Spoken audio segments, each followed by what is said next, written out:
You're about to listen to a short excerpt from The Fight, a frank discussion, strategy, and plan for working on desire.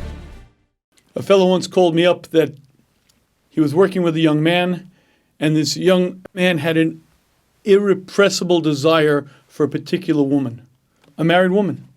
He couldn't help it.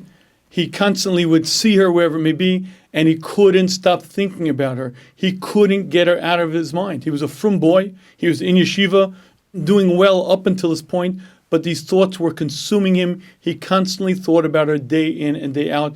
And this fellow called me up, what eitzah, what piece of advice can you give him? So I said to this person, I have a very simple exercise, but you have to trust what I'm saying, and you have to do it as I say to do it. I want you to Google a picture of a cadaver. I want you to find a picture of a dead body as it's decaying. And I want you to print it out. And I want you to give that to this young man. And I want you to tell this young man, you have to study this picture. You have to burn it into your mind. You have to have it vibrant and strong in your mind's eye.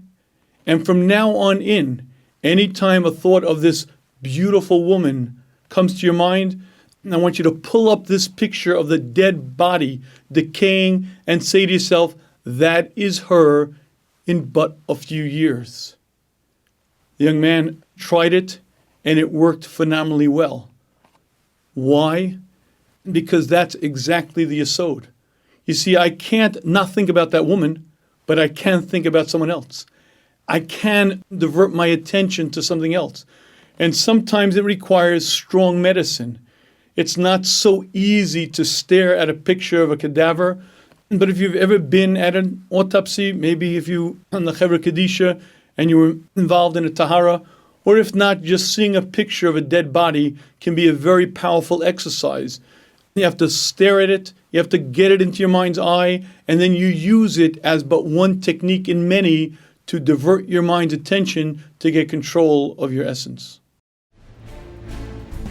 You've been listening to a short excerpt from The Fight, a frank discussion, strategy, and plan for working on desire. The Fight, as well as many other series, are available at theshmooze.com or on the Shmooze app for iPhone or Android.